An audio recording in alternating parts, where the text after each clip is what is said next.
Well, hello again. Here's the Central Electronics 100V on its back on the floor. So I'm cranking about 320 volts into this thing through the auto transformer. And I'll show you the voltage here. There's about 320 volts for the B+.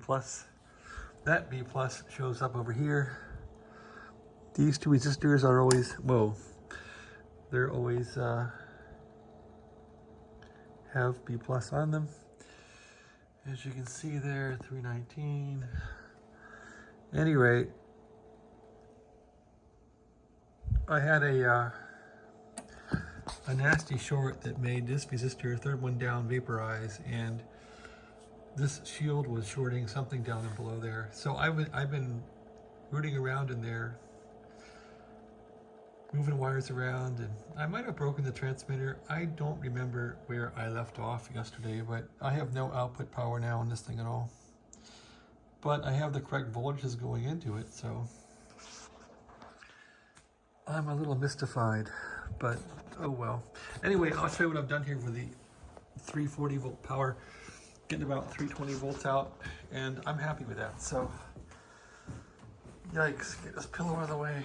So, just a bridge rectifier here on the floor.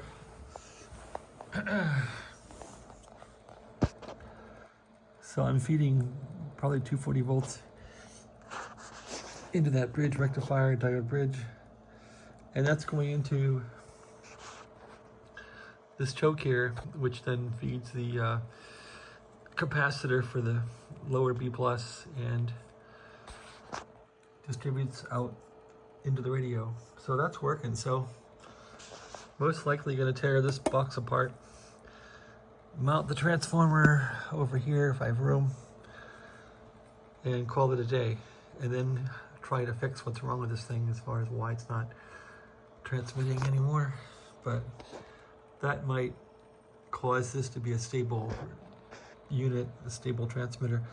I'm also running about 120 volts now, so I won't need the Variac any longer, which will make me a happy camper. So that's the story here, and continuing on to figure this thing out. I've already made like a little round gadget that has the diodes in it. I used to run this thing on the diode bridge in the past, as you recall, on the 840 volts from the transformer, which blew up some of the capacitors. So I will probably put another tube socket in here. If that transformer will fit, and I can squeeze another tube socket in there that was mounted there, I'll just put that back in here and put the bridge inside that tube socket, and then try and figure out what's really wrong with this thing as far as why it quit transmitting. I probably screwed up some wiring or something, I don't know. Anyway, maybe this thing will finally work after months and months and months of toil. Maybe it'll finally work. Is fixing boat anchors worth it?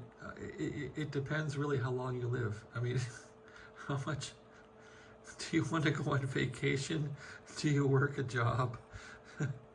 Do you want to have a life, or do you want to fix boat anchors? That's the problem here. This thing has taken so much time, and maybe it's partially my ignorance of, well, I didn't know this radio at all, transmitter at all when I bought it. I just started learning it. Now I know it. I can fix a few of these now probably, but it's kind of like the movie The Matrix, when what's-her-name had to learn the helicopter, and they plug her into the Matrix and they download the helicopter instructions into her brain and she can fly a helicopter. Well, maybe now I could fix these somewhat, but it sure takes time to learn what to do with them. So that's about it. I still have this big boat anchor I bought because I didn't think I would ever get this working. And I've been like in this boat anchor mode. There's a huge FedEx box over here with a Heathkit Marauder, which is called an HX10 in that box. And I haven't opened that box for a few reasons, but I just don't want to open it unless this thing's working. I just don't want to get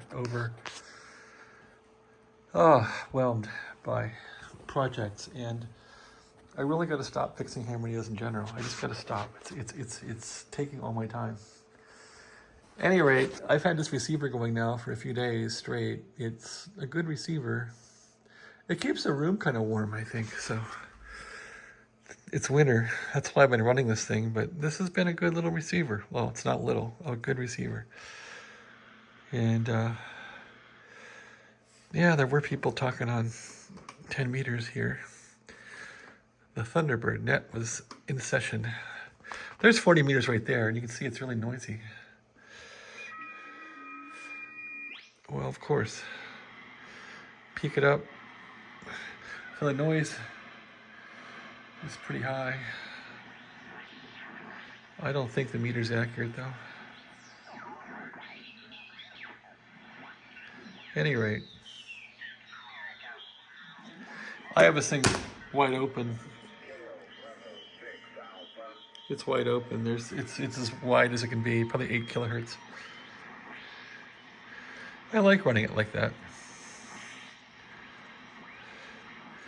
Anyway, that's a new weird noise. Okay, 80 meters. There's some AM. Let's go to AM. Probably the AMI net or something, I don't know. All right, let's peak it. It's peaked. Yeah, a lot of noise on 80. That's really bad. All right, that's AMI net. We're as wide as we get here. That's it. Thanks for watching. Have a great day.